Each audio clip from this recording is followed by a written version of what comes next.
안녕하십니까. 반갑습니다. 어, 이번 강의는 3월부터 시작해서 6월까지 이어지는 문학 부분 강의입니다. 그래서 강의 자체가 3월에는 현대시, 4월에는 현대소설, 그 다음에 고전소설, 고전시가 이러한 순으로 4개월 동안 전체 강의가 이어지고 있습니다.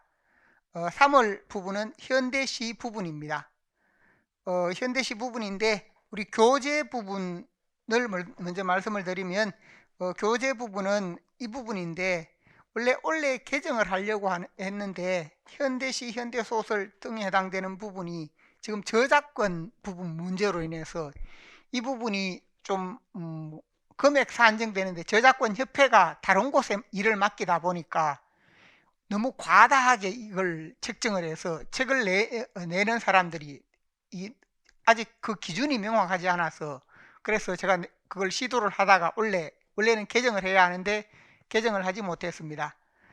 그런데 이 책 자체는 2015 개정 교육과정을 바탕으로 했고 제가 조금 추가할 내용이 있어서 그렇게 개인적인 부분에서 추가하려고 했는 것이지 교재 자체가 뭔가 부족하거나 그렇지는 않습니다. 작품 자체는 2015 교육과정이 한번 바뀌면 2015 개정 교육과정에 있는 그 작품들을 그대로 다 수록을 했습니다.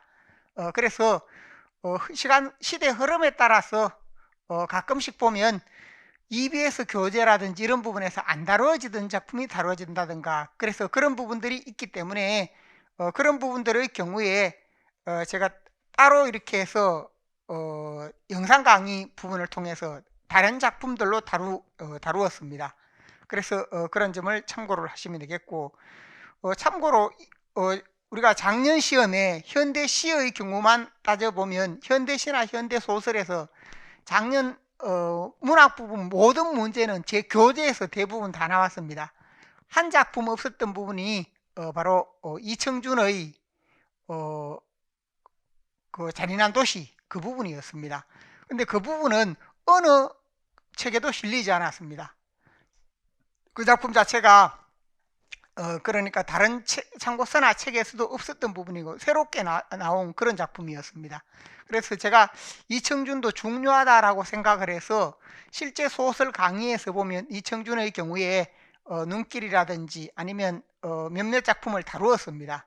그래서 한번 나왔던 작가들의 경우에도 몇 년 걸쳐서 나오는 경우가 많습니다. 그래서 제가 그 흐름에 따라서 설명을 했는데 이청준의 경우에 작품에서 다른 작품이 나왔습니다. 또 백석도 마찬가지입니다. 작년에 이제 제 강의를 들었던 분 중에 제가 강의 진행하면서 제 말에 공신력이 실릴 수 있는 게 여기 왼쪽에 있는 학생이 있죠. 이 학생이 지금 이제 작년에 제 강의 전체를 따라왔던 학생입니다. 원래 1차 합격했다가 아쉽게 2차에서 이렇게 그걸 하지 못하고 다시 또 이렇게 하고 있습니다.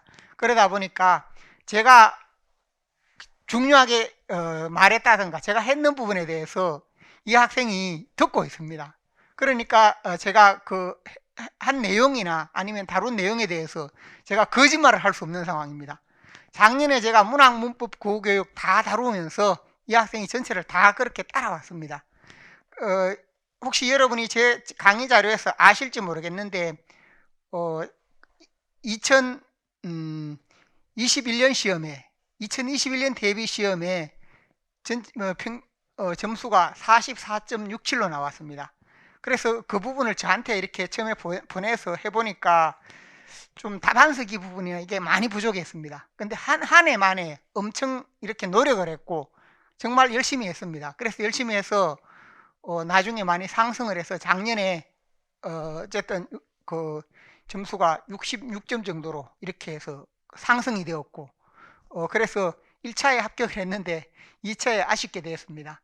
그래서 원래 다시 또 이렇게 준비를 하고 있는 그런 상황이고 그러다 보니까 제가 이제 작년에 했는 부분에서 문학에서 중요하다라고 했거나 중요한 작가 제가 작품까지 100% 맞추지는 못했지만 중요한 작가라고 했던 부분이나 이런 내용들은 제 책에서 대부분 나왔습니다. 그래서 잔인한 도시 하나를 빼고 작년에도 제가 하면 제가 뭐냐면 전체 작품 다 나오더라도 고전시가 고전산문, 현대시, 현대소설 이런 부분 다 합치더라도 한 작품 정도는 누락될 수 있다.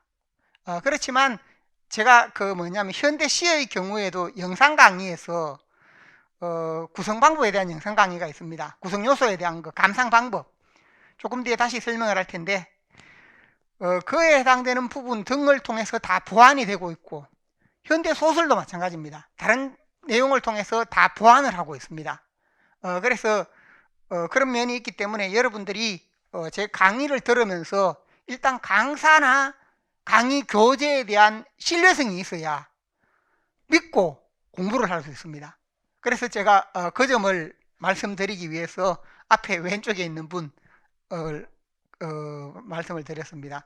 그래서 작년에 그렇게 했고 지금도 현재 우리 책에 보면 제가 잠깐 우리 교재 부분에 실려 있는 부분은 어느 선생님 책이나 마찬가지겠지만 우리가 책에서 보면 그 작년 시험에 나왔던 작품들이 있습니다. 그래서 백석 시인의 경우 고향은 450쪽에 있고 우리 책 450쪽에 있고 곽재구의 사평역에서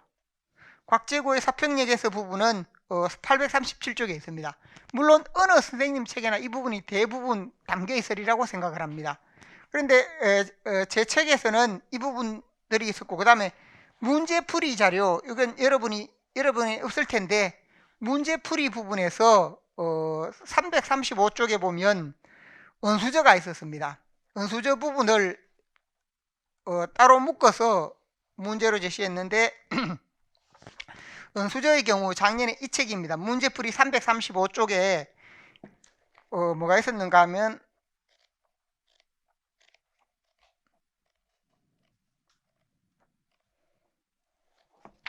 355쪽에 보면 이 작품과 윤헌길의 장마 부분을 묶어서 세부 내용을 제시했고 문제 자체에서 보면 두세 문제로 이어지는 내용이었기 때문에 죽음과 관련 이제 한의 성화 그 다음에 가나가 독자의 공감을 얻는 이유가 바로 뭐냐 하면 아이의 죽음과 관련이 있다 하는 부분을 강조했는 부분이고 그래서 그 세부 내용이 이 문제를 풀어서면 이 작품을 쉽게 이해할 수 있는 그런 내용이었습니다.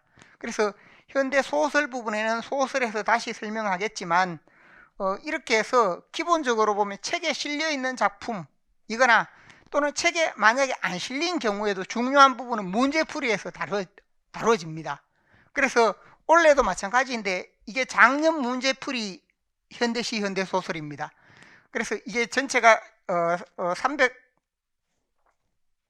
364쪽인데 원래 이 부분을 좀 더 개정을 해서 이 부분에서 좀 더 많은 문제를 싣고 다루도록 그렇게 하겠습니다. 그래서 그 EBS라든지 아니면 EBS의 경우에도 제가 앞서 말씀드렸죠. 1990년대를 넘어가는 작품들의 경우에는 우리 시험에 크게 안 나옵니다. 작년에도 제가 말씀을 드렸습니다. 그래서 여러분이 항상 문학을 공부하면서 제일 부담되는 게 뭔가 하면 정보를 잘 모르고 보면 우리가 너무 EBS 수능시험 이런 걸 보다 보면 너무 새로운 작품이 많습니다. 그런데 우리 시험에 실제로 그렇지는 않다 하는 점을 생각을 하시고 대체로 90년대 작품들까지도 잘 안 나오고 80년대 작품까지 나오고 가장 많은 비중을 차지하는 게 20년대 30년대 부분입니다. 지금까지도 보면 예를 들면 작년 시험의 경우에도 두 편은 은수저라든지 그 다음에 백석의 고향은 30년대 일제강점기에서 30년대 그때 작품으로 나왔습니다. 곽재구 시인의 시는 1980년 작품이고 그러한 부분으로 나왔습니다. 그래서 대부분의 경우가 그 범위 안에 들어오고 현대소설의 경우도 마찬가지였습니다. 잔인한 도시라든지 이런 작품의 경우에도 70년대 작품이기 때문에 그 다음에 복덕방의 경우는 또 언제입니까? 1930년대입니다. 그래서 우리 전체에서 보면 현대시거나 현대소설에서 1930년대 부분이 가장 많이 다뤄지고 있습니다. 그래서 우리가 공부를 하면서 수능과는 달리 좀 집중을 하고 공부를 해야 하는 것이 시, 소설 모두에서 1930년대 관련되는 부분이다 라고 생각을 할 수 있습니다. 그래서 이것은 왜 그런가 하면 어느 정도 학문적으로 좀 정립이 된 부분, 이러한 부분들을 시험에 내기 때문입니다. 그래서 수능 시험과 우리 시험이 다른 점이 있어서 정립된 내용을 내기 때문에 그 점을 참고를 하시면 좋겠습니다. 그래서 제가 여기 처음 먼저 하면서 말씀드리는 부분은 뭔가, 여러분들이 제 강의 자료나 교재에 따라서 공부를 하면 현대 시의 경우에 제가 문제까지 100% 맞추지는 못하겠지만 여러분들이 작품 자체로 보면 우리 책에서 다루었던 작품, 문제나 책에서 다 다루었던 것, 예를 들면 작년 곽재고의 사평역에서 이런 작품은 1, 2월 강의에도 다루고 3, 4월 강의에도 다루고 문제풀이에서도 다루고 모의시험에서 다루고 이렇게 많은 경우 4번까지 다루어졌던 그런 작품이라는 겁니다. 그래서 그런 부분들이 중요하기 때문에 그런 부분을 생각을 할 수 있습니다. 그리고 백석 시인의 경우에도 제가 작년에, 그것도 좀 미안하긴 한데 뭐냐면 백석 시인 중요하다, 언제든지 시험에 나온다라고 제가 백석 시인의 경우 우리 문학사에서 저평가되어 있고 들어가면 누구라도 낼 수 있다라고 했는데, 저는 한번 나왔던 고향보다는 그 외에 고향 작품은 좀 쉽고 그래서 그 작품보다 좀 더 문학사적 평가를 받는 작품이 백석 시인의 시에서 많습니다. 그래서 그 부분들을 중심으로 설명을 했는데 의외로 고향이 나왔습니다. 근데 고향은 그 작품 자체가 어렵거나 작년 또 문제를 보더라도 문제가 어렵게 나오거나 그러진 않았습니다. 그래서 그런 부분은 다행이었는데, 어쨌든 시인이나 작가나 좀 우리가 흐름에서 보면 나온다라고 하는 부분, 중요하게 강조하거나 했던 부분들이 문제로 나오는 경우가 많습니다. 그래서 제가 하라는 부분대로 또 중요한 작품이다라고 할 때 중요한 시인 혹은 중요한 작품이다라고 하면 그러한 부분에 따라서 공부를 하시면 많은 도움이 될 수 있습니다. 여러분이 이제 1, 2월 지나고 3, 4월이기 때문에 3, 4월 강의 부분에서 공부를 해야 할 부분을 생각을 합니다. 그래서 3, 4월에서 제 강의 프로그램에 따르면 1, 2월에 했는 부분은 1, 2월은 모두 기본 이론에 해당되는 내용을 다루었습니다. 그래서 문학의 경우 문학 내용학으로, 문법의 경우 문법 내용학으로, 국어교육의 경우 국어교육의 내용학으로 이렇게 다루었습니다. 그래서 문학의 경우에는 계속 이렇게 우리가 기본적으로 보면 문학 일반, 국문학 일반 등을 다루었고, 이 문학 부분이 현재 3, 4월 강의에서는 진행되는 부분에서 문학 부분에서 가장 중심이 되는 부분이 일반론도 있지만 현대시, 현대소설, 감상 방법을 다루었습니다. 그래서 시의 구성요소, 소설의 구성요소 등을 중심으로 1, 2월에 다루었는데 문학 내용학에서 그것을 다루었습니다. 3, 4월에서 문학 강의는 두 가지 계열로 이어집니다. 첫 번째는 뭐냐 하면 1, 2월에 구성요소 부분으로 했던 것, 구성요소 중심의 감상,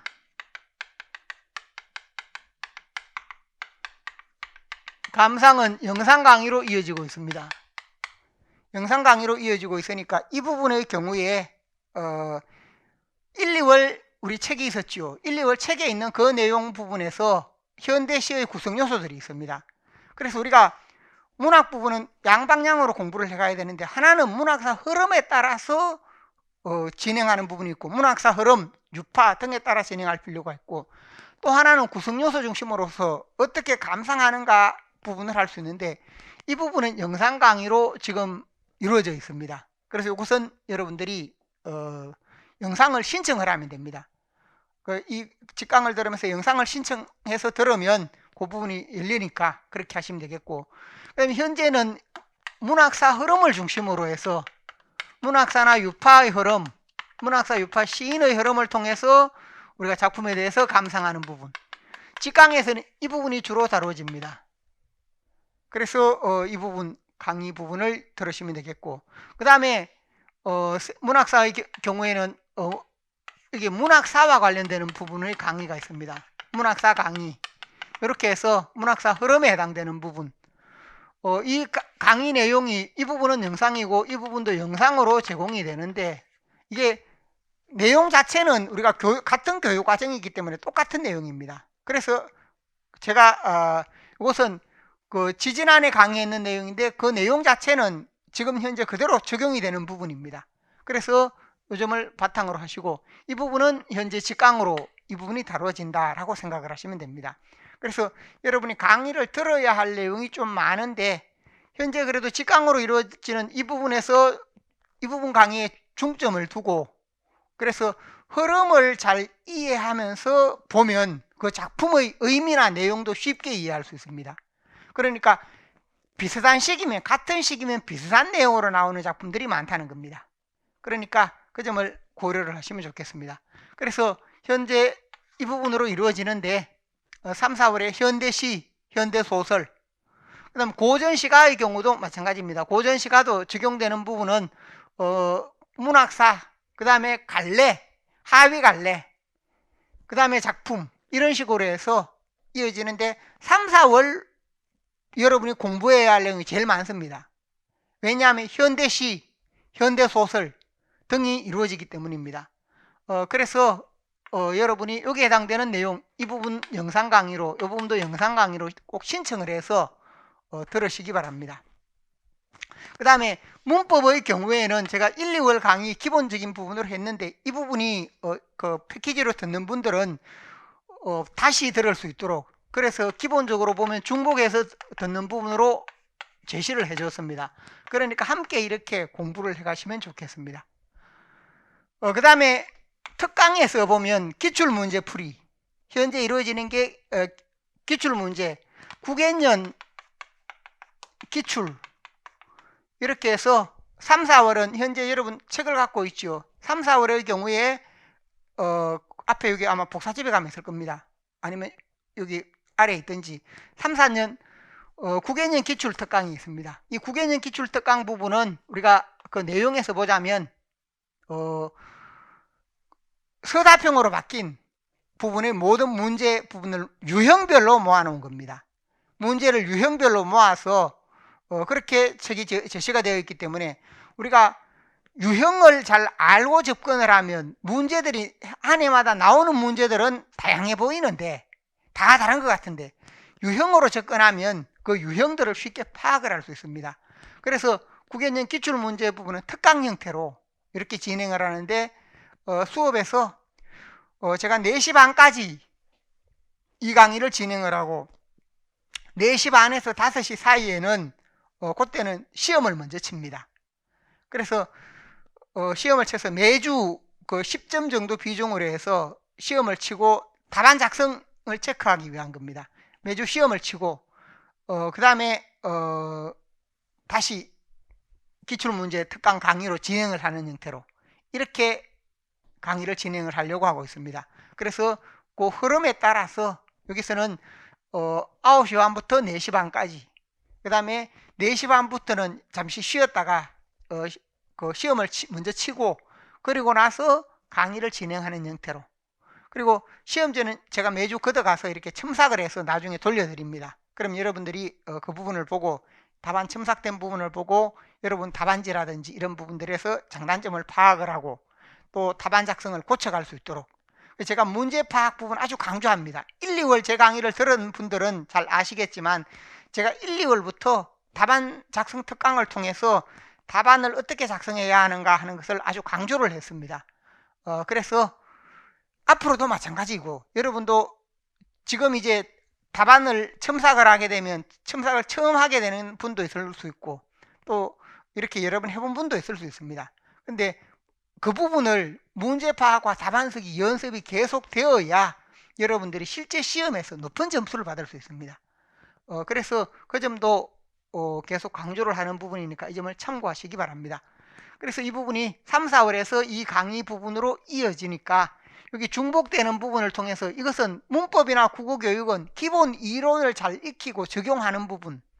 그래서 예를 들면 소설의 그 문학 부분에서는 이론이나 적용이 좀 다르다면 이 부분에서는 이론적인 부분이 먼저 익혀져야 그 다음에 적용이 가능합니다. 그래서 자료를 통해서 적용하는 부분이 가능하기 때문에 그러한 점에서 3, 4월에서 이렇게 이루어진다라고 생각을 하시기 바랍니다.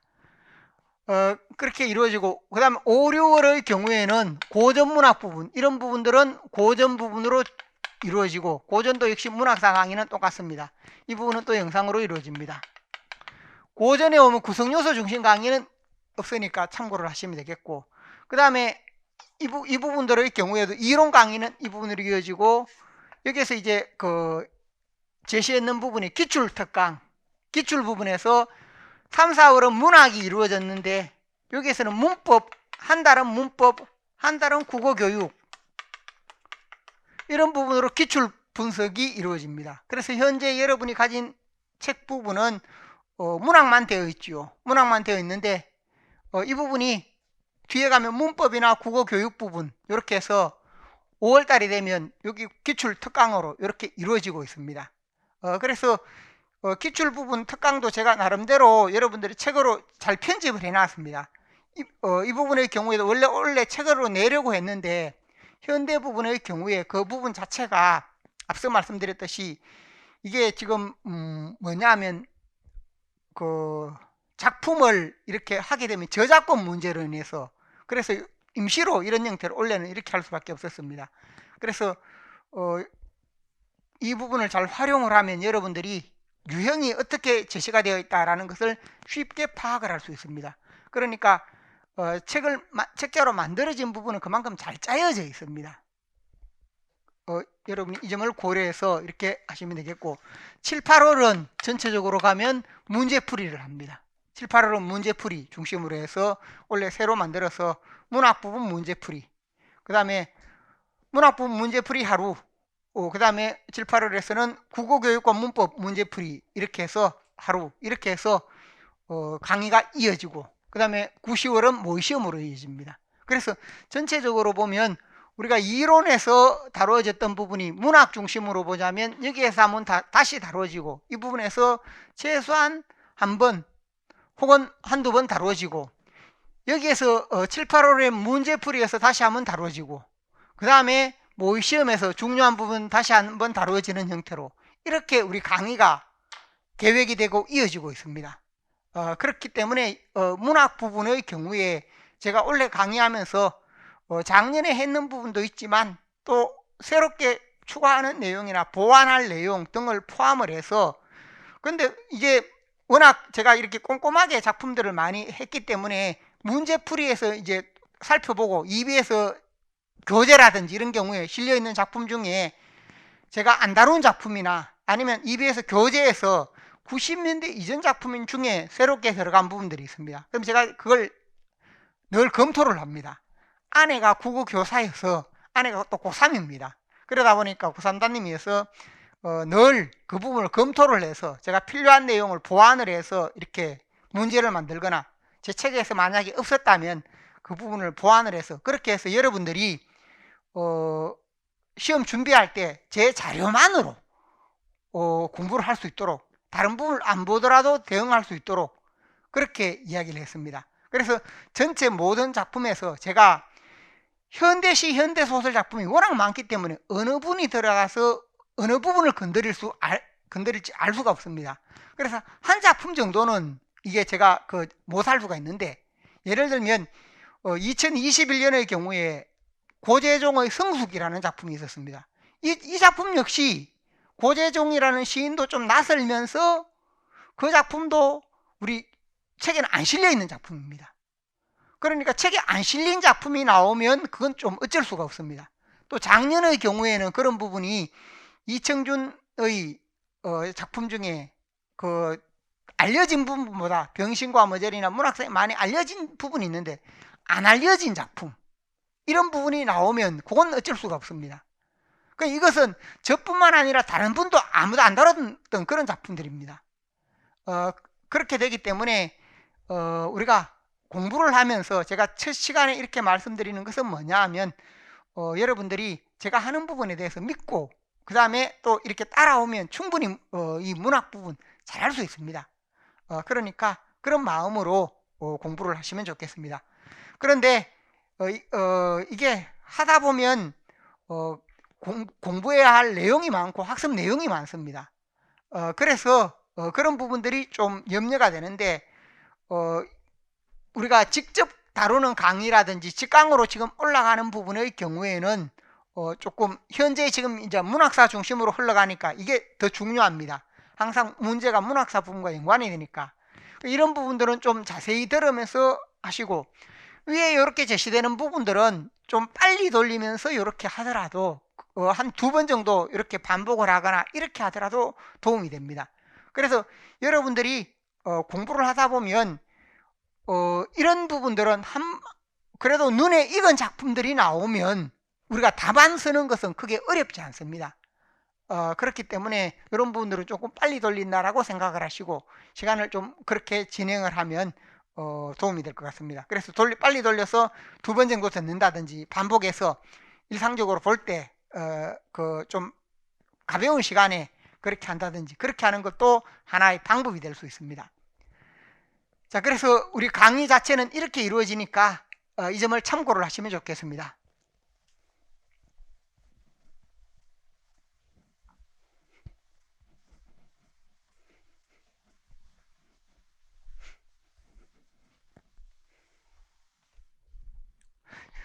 그 다음에 우리 책에 보면 책 본 내용으로 들어가기 전에 공부 방법에 대해서 10쪽, 11쪽 책의 내용을 보시기 바랍니다. 책 부분에서 우리가 공부를 할 때 어떻게 하면 좋은가라고 할 때 이 부분이 이 책의 활용법으로 제시가 되어 있습니다. 10쪽, 11쪽에. 그래서 여기서 보면 제가 항상 문학 부분을 공부를 할 때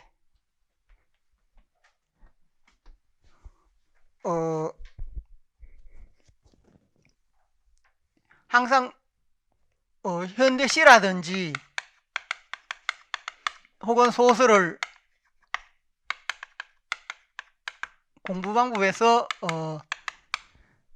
가장 먼저 우리가 해야 될 것이 문학사와 관련되는 부분. 그리고 문학사라고 할 때 문학사에서 보면 시대 부분과 관련되는 부분이 있고 시대와 문학사 그리고 그 속의 유파 이런 부분들이 있습니다. 시대, 문학사, 유파 이런 부분이 있고 그 다음에 시인의 특징이 있다 하는 점. 그 다음에 우리가 1, 2월에 다뤘던 것으로 작품 구성요소, 시의 구성요소, 소설의 구성요소를 통해서 이제 시인 다음에 작품을 감상하는 형태로 이렇게 이루어진다라고 할 수 있습니다. 그래서 시대, 문학사, 유파, 그리고 시인, 그리고 개별 작품 이렇게 이루어지는데 이 부분 자체가 책으로 보자면 우리 문학사 부분에 제시되어 있는데 교재 부분에서는 문학사 책에서 보면 81쪽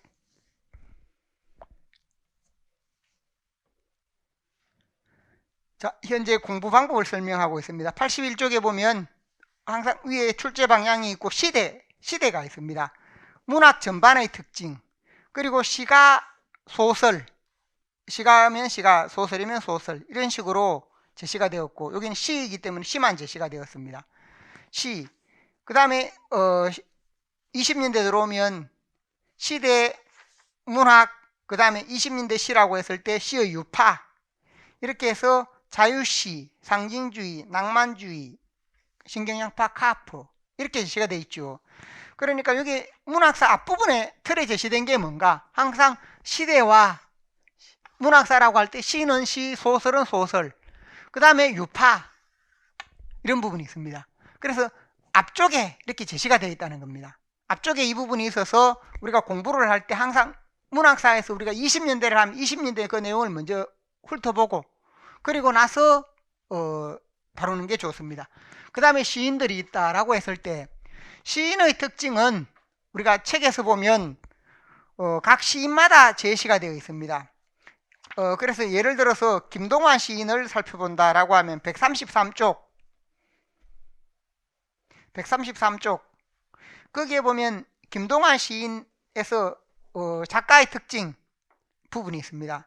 그래서 문학 활동을 했다든지 간략하게 정리가 되어 있는데 이건 제가 간략하게 읽으면서 또는 기록하거나 명확하게 우리가 중요한 부분이 있으면 판서를 하면서 이렇게 설명을 합니다. 중요하지 않은 내용 간단하게 읽으면서 넘어가고, 중요한 내용은 판서를 통해서 접근해야 할 부분이 있다라고 할 때 그런 부분을 다룹니다. 이게 시인의 특징입니다. 작가의 특징으로 되어 있는데, 작가의 특징. 그래서 이러한 부분, 그 다음에 시인의 특징, 이렇게 각 시인의 특징 맨 앞쪽에 먼저 정리가 되어 있습니다. 그 다음에 작품이라고 할 때 개별 작품들이, 다양한 작품들이 있을 수 있습니다. 그러면 시인의 특징은 뭐냐? 이 작품들의 특징이 모아지면 이 시인의 특징이고, 시인의 특징은 바로 뭔가? 시인의 특징은 또 이 작품들 연관성이 있습니다. 그러니까 이 두 가지가 시인의 특징과 작품은 상호 연관성이 있기 때문에 호환이 되도록 그렇게 공부가 돼야 됩니다. 그러니까 예를 들면 시인이라고 할 때 시인의 특징을 잘 알고 있으면 작품들은 고구마처럼 줄줄 달려서 우리가 전체적으로 보면 이게 큰 하나의 줄기이고, 이게 큰 하나의 줄기라면 이 줄기 속에 작품이 달려있는 부분으로, 그러니까 시대, 문학사, 유파, 시인 이렇게 하나가 묶여져서 그렇게 공부가 되도록 하는 게 좋습니다. 그래서 우리가 실제로 보면 작품 하나이지만, 시험에 나오는 이 작품 하나이지만 뭐가 문제에서 연상이 되어야 되는가? 이 작품이 그 작품이 어떤 내용이고 시인의 특징은 무엇이었다. 그리고 유파의 특징은 어떤 유파에 속하는 부분이었다. 시대, 문학사는 어떠하고 시대는 어떠했다. 이렇게 공부가 돼야 된다는 겁니다. 그러면 개별 작품 자체의 특징, 이것은 개별 작품은 구성요소 부분으로 우리가 다루었는데, 이렇게 접근하는 부분이 뭐냐 하면 이렇게 작품 자체를 분석하는 내용, 분석하는 내용이 한 방향인데, 이게 바로 앞에서 이야기했죠. 영상 강의로 분석하는 내용, 한 작품 한 작품에 대해서 분석하는 내용이 적용이 되어 있다면, 현재 제가 이제 진행해가는 과정은 이러한 부분을 중심으로 20년대 속에, 그 속에 어떤 유파들이 있고 문학사 시대는 어땠는데 어떤 유파들이 있었다. 그 유파 시인들 중에 어떤 시인이 있다. 그 시인 작품 중에 어떤 부분이 있다. 이렇게 하나의 시대 속에, 큰 흐름 속에 이렇게 다 묶여질 수 있도록 이런 방식으로 공부를 해가는 게 좋다는 겁니다. 그렇기 때문에 제 책의 경우에 그런 의도로 짜여져 있습니다.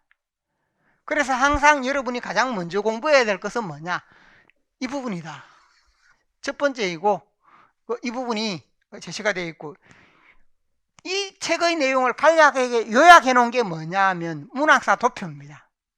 그래서 문학사 도표는 아래에 가면 문학사 도표를 달라고 하면 줄 겁니다. 우리가 볼 때 나중에 필요하기 때문에 여러분들이 문학사 도표의 경우에도 가지고 다니면서 항상 그 부분을 보면 이러한 흐름을 다 일목요연하게 정리를 해놨습니다. 그래서 각 매 시대마다 이러한 부분으로 이루어진다 하는 점을 생각을 하시고, 그래서 이 부분이 각 시대마다 우리가 묶여져 있기 때문에 연관되어 있는 이 점을 잘 고려를 해서 봐야 됩니다. 그래서 항상 어떤 작품이든지 그 작품 하나가 나오면 그 작품이 현실성이 없는 작품은 그 작품 자체로만 감상하면 되는데, 작년처럼 예를 들어서 작년 나왔던 문제 중에 잔인한 도시 하면 항상 이 부분은 뭔가, 여기 시인 대신에 소설하면 작자가 오게 되면 작자와 유파와 시대의 특징, 이게 고려가 돼야 된다는 겁니다. 그래서 그 작품도 시대 특징을 묻고 있습니다. 곽재구의 사평역에서 마찬가지입니다. 사평역에서라는 작품이 나오는데 그 부분도 반드시 뭐냐, 시인이나 유파나 시대와 연관이 되도록, 시대와 연관이 되어야 우리가 그 작품에 대해서 잘 이해할 수 있습니다. 그래야 그 작년에 나왔던 문제 1980년대 그 당시에 독재로 인해서 암담한 정치 현실이다 라는 내용을 쉽게 드러낼 수 있다는 겁니다. 그러니까 그러한 점을 함께 생각을 하시면 좋겠습니다. 자, 1차로 이 부분을 잘 생각을 하시고, 그래서 이러한 흐름으로 공부해가는 것이 하나가 있고, 그 다음에 또 제가 말씀드렸듯이 한 작품을 중심으로 보면 구성요소 부분을 바탕으로 하나의 작품에 대해서 우리가 이건 시대 문학사 유파 중심으로 감상하는 길이 하나라고 했고, 또 이 부분에 이어지는 것은 뭔가 구성요소라고 할 때 시의 경우에 우리가 시의 내용 요소가 있다, 또 시의 형식 요소가 있다, 시의 표현 요소가 있다 라고 했고, 내용 형식 표현이 있으면 이 부분에 대해서 또 내용 요소는 시적 화자와 화자의 상황, 그 다음에 정서, 제재, 주제, 작품에 담긴 현실 등등 이런 부분들이 내용 요소입니다. 형식이라고 할 때 행과 연, 시어와 행과 연, 운율, 그 다음에 시상의 전개 방식 등에 해당되는 것이 형식 요소. 표현의 경우 비유, 상징, 반어, 역설, 감정이입, 객관적 상관물 등등 다양한 표현. 하나의 작품에 대해서 이렇게 접근하는 부분, 구조적으로 접근하는 것이 뭐냐? 구성 요소를 통한 감상입니다. 그래서 개별 다양한 구성 요소가 있으면 이 부분에 해당되는 부분들이 A라는 작품이 있을 때, 이 작품이 있으면 그 작품에 어떤 요소들이 있는가, 1차적으로 어떤 요소들이 있는가, 이 내용 중에 이런 일반적인 부분이 있을 때 작품에 적용하면 어떤 요소가 있는가 하는 점, 그 다음에 그 요소들이 어떤 의미와 효과를 지니는가, 어떤 의미 효과를 지니는가, 아니면 어떤 한계를 지니는가, 어떤 의미나 효과, 어떤 한계를 지닌다. 그 다음에 이 부분이 또 주제와 이 구성 요소들이, 이게 사용된 구성 요소들이 주제와 어떤 관련이 있다.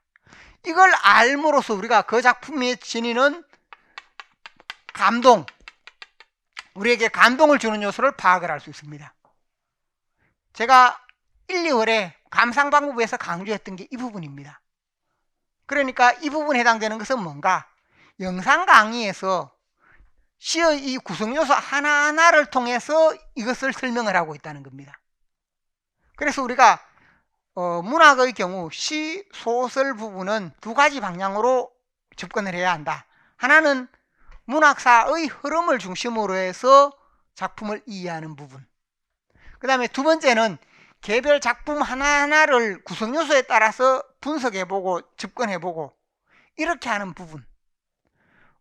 그래서 이 점을 생각을 할 수 있습니다. 그래서 제가 현대시 부분을 이 영상 강의에서는 이 부분 중심으로 되어 있는데, 이렇게 하는 부분이 중심으로 되어 있는데, 지금 강의에서는 이 부분 중심으로 하면서도 개별 작품에 대해서는 이런 요소들이 두드러지는 요소들에 대해서는 이것도 함께 설명하도록, 우리가 작품을 다루자면 이것도 함께 설명하도록 그렇게 진행을 하겠습니다. 그래서 그 흐름 부분도 함께 참고를 하시면 좋겠습니다. 그래서 현재 제시되어 있는 부분이고, 그 다음에 오늘 나눠준 자료 부분을 보시기 바랍니다. 오늘 나눠준 자료 부분에 보면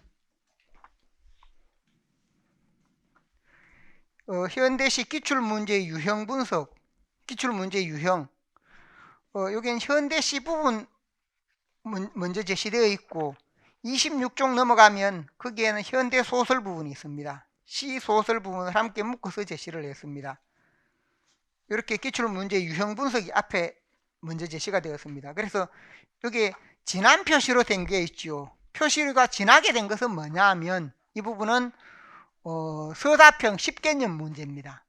그 다음에 연하게 된 부분은 그 이전에 출제되었던 문제입니다.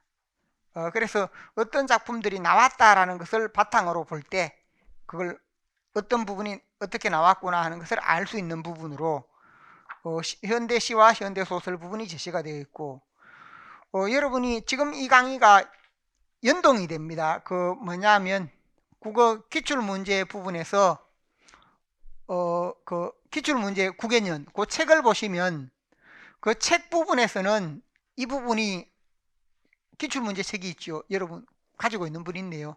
그 기출문제 책이 있는데 기출문제 지금 현재 이 부분과 함께 이루어져서 거기에도 보면 유형별로 이렇게 그 부분에서는 현대시, 현대소설, 고전시가 고전소설, 이렇게 유형별로 그 내용이 다 제시가 됩니다. 제시가 되어 있습니다. 그래서 이 부분이 함께 다루어집니다. 그래서 여러분이 현대문학 듣는 분들의 경우에도 3, 4월은 기출문제 분석이 함께 이루어집니다. 그러니까 이 두 강의가 서로 결합이 되는 성향이 있습니다. 그래서 이 부분을 제가 여기에서 유형이라든지 이것은 어디에서 자세히 다루는가 하면 기출문제 분석 부분에서 자세히 다룹니다.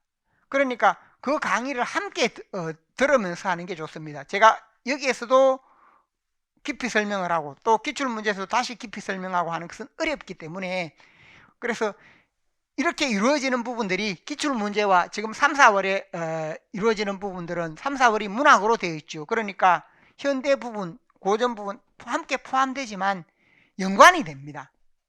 그래서 기출문제 부분도 우리가 공부를 해가면서 하나의 큰 방향타가 되기 때문에 어떻게 공부해야 되는가, 무엇을 공부해야 하는가, 큰 방향이 되기 때문에 그러한 부분들을 다 정리를 해놓은 게 기출문제 분석입니다.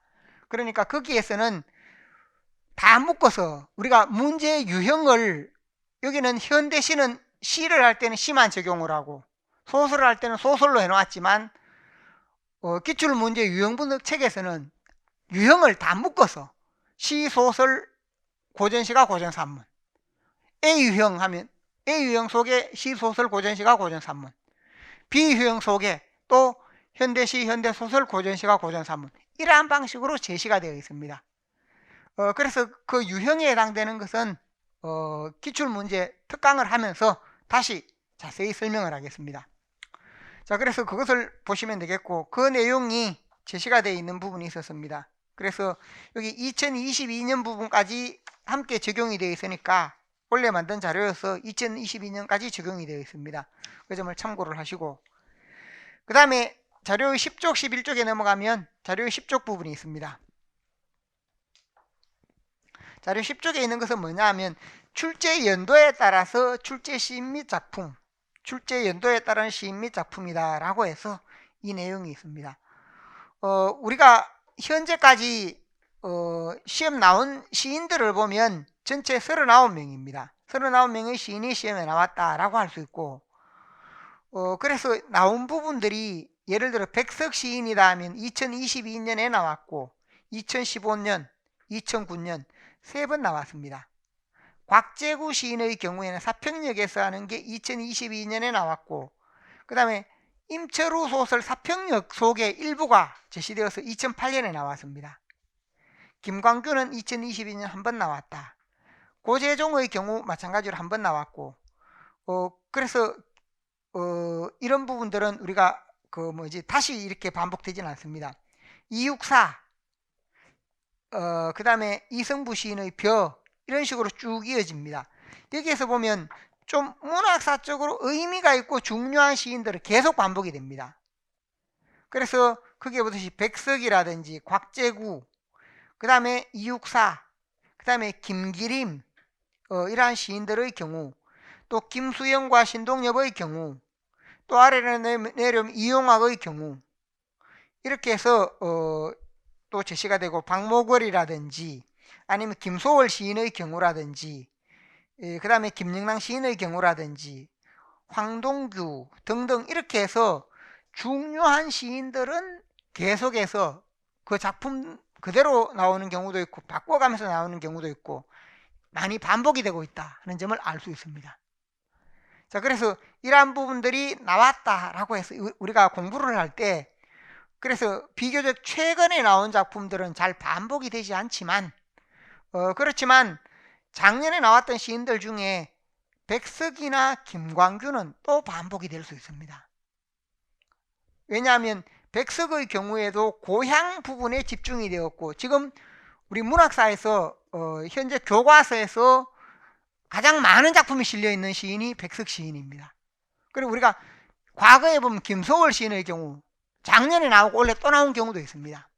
그렇기 때문에 백석 시인의 경우는 우리가 작년에 나왔더라도 소홀하게 생각해서는 안 된다라고 할 수 있고, 또 김광균 시인의 경우에도 우리가 문학사적으로 보면 모더니즘에서 우리 모더니즘 시작 부분에서 이상이라든지 김기림이라든지 그 다음에 김광균, 요 세 시인은 모더니즘과 관련지어서 늘 중요한데, 작년에도 김광균 시인의 경우도 핵심에 해당되는 시가 안 나왔습니다.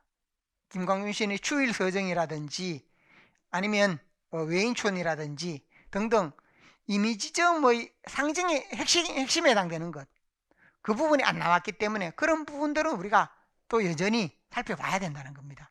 작년에 나왔으니까 이제 원래 완전히 안 나오겠지. 만약에 올해 작품 중에 아주 중요한 내용이 중요한 작가의 중요 작품, 중요 내용이 다루어졌다 고 하면 그 작자, 그 시인이나 그 작자는 보통 한 2, 3년 정도는 걸러서 봐도 됩니다. 그러나 덜 중요한 작품이 나왔다라고 할 때 그런 작가는 우리가 좀 다시 중요 작품들은 다시 또 공부를 해야 하는 면이 있습니다. 그래서 그런 부분들은 제가 하라는 대로 이렇게 하면 좋겠습니다. 자, 그래서 이렇게 제시가 되어 있는데 이것을 시대별로 제시해서 이렇게 제시하는 것을 11쪽에 있는 건 시대별로 제시를 해놨습니다. 시대별로 제시해서 지금 가장 진하게 표시된 게 이제 보면 김광균의 은수저, 백석의 고향, 이렇게 해서 그 뒷부분에 넘어가면 곽재고의 사평역에서, 그래서 우리 문학사 속에서 그 유파의 특징과 그 다음에 지금까지 출제된 작품 10쪽에 있는 부분은 이걸 언제 어떻게 나왔다라는 부분, 단순 시대순으로 누가 나왔는지 제시를 했고, 11쪽에 있는 부분은 유파별로, 시대와 유파별로 제시를 해서 문제가 제시가 되었습니다.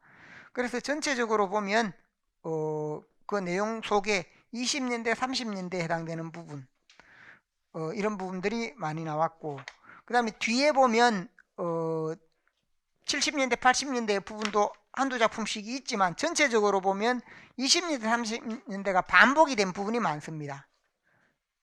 그래서 전체적으로 보면 반 이상을 차지한다고 할 수 있습니다. 자, 그래서 우리가 이런 흐름에 맞추어서 공부를 하면 되겠고, 그 다음 전체에서 보면 80년대 부분이 있고 90년대에 해당되는 것은 김기택의 유리에게 하나 정도가 있고 그렇습니다. 그래서 대부분 80년대까지 머물러 있습니다. 그러니까 우리가 너무 수능의 기준을 맞추어서 그 작품들을 볼 때 수능의 기준을 맞춰서 너무 최근의 작품 이런 쪽을 공부할 필요는 없다는 겁니다. 이건 앞에서도 말씀을 드렸죠. 그러니까 그 점을 고려하시고, 그 다음에 13쪽에 보면 현대시에서 다룰 주요 작품이 있습니다. 앞으로 강의는 이 부분에 따라 진행을 합니다. 이 부분에 따라서 진행을 하는데, 거기에 보면 주요 작품, 주요 시인, 주요 작품, 우리가 공부를 하면서도 중요한 시인이나 작품들이 있는데 거기에 해당되는 부분들이 있습니다. 그러면 주요 작품들이 있다라고 할 때 이 부분에 따라서 세부 내용을 보는 부분이 되겠습니다. 이 흐름에 따라서 문학사 도표와 이 흐름에 따라서 이러한 시인들과 이러한 작품들을 중심으로 감상을 합니다. 그래서 우리가 공부를 하면 되겠고, 그래서 전체적으로 이어지는 부분에서 세부 내용들이 제시가 되어 있습니다. 그래서 우리가 제시가 되어 있는 부분인데, 여기에서도 보면 우리가 공부하는 내용에서 90년대 작품들이나 80년대, 90년대 작품들도 일부 포함이 되어 있습니다. 시험에는 90년대가 잘 안 나왔지만 혹시 그 대비하기 위해서 혹시 문학사적으로 의미가 있는 작품들은 90년대까지도 책에 실려 있고 다루고 있다는 겁니다. 그렇게 짜여져 있고 이 부분을 통해 공부를 할 테니까 그렇게 생각을 하시면 좋겠습니다. 이 부분으로 진행을 하되 오늘 하는 내용이 영상 부분, 우리가 현재 이루어지는 게 4주인데 이 전체 내용을 4주 만에 다 다루기가 어렵습니다. 그래서 오늘 하는 내용이 뭐냐 하면 우리가 그 심훈의 작품까지 1930년대 저항시 부분까지 오늘 합니다. 그 다음에 만해 한용운에서 시작을 해서 만해 한용운 시인의 시에서 시작을 해서 김소월, 카프 시, 전원파 시, 그리고 이어서 유파 외의 시, 백석, 만에 한용운의 시에서 유파 외의 백석까지 이 부분은 영상으로 진행을 하겠습니다. 영상으로 진행을 하는데 작년에 제가 강의를 하면서 이 부분 강의를 아주 강조해서 강의를 했습니다. 세세하게 다루었습니다. 30년대가 중요하다. 그러면서 제가 김광균도 자세하게 다루었고 아마 강의를 들어보면 알 겁니다. 그 다음에 백석의 경우도 마찬가지입니다. 중요하게 다뤄서 언제든지 나올 수 있다라고 설명했는 부분이 포함이 되어 있습니다.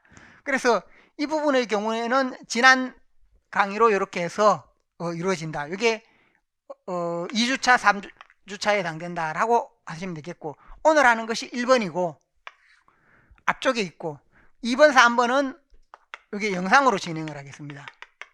그 다음에 뒤에 이어지는 부분은 과거에 이 부분을 뭐냐면 맨 뒤에 있는 걸 영상으로 했습니다. 그 과거에 했던 부분.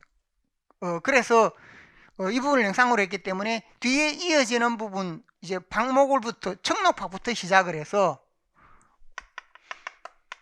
청록파에서 끝까지 이 부분은 원래 또 직강으로 하는 형태로, 그래서 직강으로 하는 부분은 이 부분과 그 다음에 1, 2, 3, 4 실제로 하면 이게 뭐가 되는가 하면 4번, 5번, 6번의 형태로 이렇게 진행이 된다라고 생각하시기 바랍니다. 그래서 시간을 맞추어서 그렇게 들으면 좋겠습니다. 이렇게 하는 이유는 이 강의 책 분량이 4주 만에 끝내기 어려운 분량입니다. 그렇다고 건성으로 넘어가 버릴 수는 또 없고, 그래서 일부 부분은 작년에 이 부분을 제가 아주 충실하게 강의를 해서 다루었기 때문에 천천히 진행하면서 충실하게 다루었습니다. 그래서 이건 원래 그대로 활용을 해서 보시면 됩니다. 그 다음에 여기에 해당되는 부분은 원래 여기에서 이제 4, 5, 6 이렇게 하면 이 부분도 좀 더 충실하게 다룰 수 있습니다.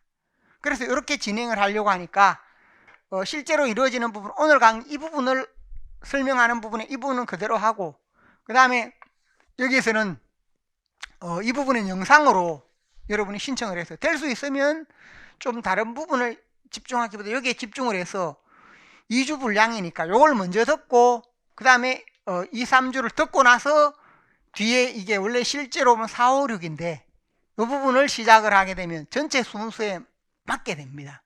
그래서 될 수 있으면 이 부분을 이렇게 좀 올리라고 할 테니까 이렇게 했으면 좋겠습니다. 작년에는 현대에 해당되는 부분에 이런 것을 영상으로 올렸습니다. 근데 이런 부분들은 조금 조정을 해서 새로운 작품이나 아니면 더 추가될 내용들이 있기 때문에, 그래서 강의를 좀 더 이렇게 세부적으로 다뤄주기 위해서 이렇게 하는 부분이니까 그 점을 이해하시고, 실제 강의 부분은 그래서 여기 오늘 하는 강의와 2주차 그 다음 주에 되면 바로 이쪽으로 넘어간다는 겁니다. 이것은 영상으로 여러분이 들어야 됩니다. 2, 3, 4 이렇게 해서 전체 부분으로 끝맺도록 이렇게 현대시 강의가 이루어집니다. 자, 무슨 말인지 알겠습니까?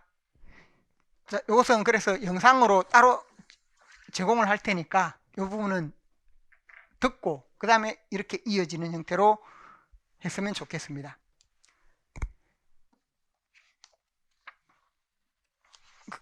그 다음에 다룰 주요 작품 목록이다 라고 해서 이걸 다시 한번 정리를 해 놓은 겁니다. 앞에 이제 유파별로 제시했는 부분이고, 여기 16쪽에 있는 것은 현대시 강의에서 직접적으로 다루어지는 작품들이 어떤 부분들이 다루어지는가 라고 할 때 책 순서대로 이렇게 제시가 되어 있다라고 보시면 되겠습니다. 그 다음에 17쪽에 있는 자료가 뭐냐면 영상 강의에서 다룬 주요 내용, 17쪽에 있는 부분은 여기에서 구성요소 중심으로 다루는 부분입니다. 이 강의도 4주 부분의 강의입니다. 4주 부분의 강의인데 거기에서 시의 이해, 시의 정서, 시적 화자, 시의 어조, 소재와 제재, 시의 시간 공간 및 현실, 작년에도 시의 공간에 대한 게 문제로 나왔죠. 시의 공간, 시어와 행연, 시상의 전개 방식 등등 이렇게 해서 기타 표현에 해당되는 부분들까지 이렇게 제시가 된 부분이 있습니다. 이러한 부분으로 구성요소, 그 구성요소 하나하나를 다루는 것이 여기 영상 강의 전체를 이렇게 모아놨습니다. 그러니까 이런 부분으로 이루어지는 것이다 라는 부분으로 보시면 되겠고, 그래서 현재 제시된 17쪽 18쪽의 자료는 이러한 흐름 구성요소 부분으로 이루어지는 영상 강의 부분이다, 그렇게 이해하시면 좋겠습니다. 그 다음 마지막으로 문학 감상 능력 부분, 다시 한번 제가 앞 시간에 설명했던 부분, 앞에서 설명했던 부분인데, 바로 문학 일반이나 시 일반 부분을 바탕으로, 문학 일반, 시 일반에 해당되는 게 뭐냐, 구성요소 중심으로 문학 일반이나 지식에 해당되는 것이나 시의 구성요소에 대한 이해, 이걸 바탕으로 해서 문학사 부분을 한다. 유파와 시인의 특징, 그리고 개별 작품, 이걸 묶어서 공부를 해야 한다라는 것을 설명을 했는 겁니다. 이미 앞에서 설명을 했기 때문에 그 뒤에 있는 자료 부분은 여러분들이 참고를 해서 보시기 바랍니다. 자, 여기까지 질문 있는 분, 강의 전개나 흐름에 대해서 질문 있는 분 없습니까? 예, 그럼 잠시 쉬었다가 우리 자료의 경우에 13쪽에 이어지는 부분, 그 흐름을 바탕으로 해서 강의를 진행을 하도록 하겠습니다.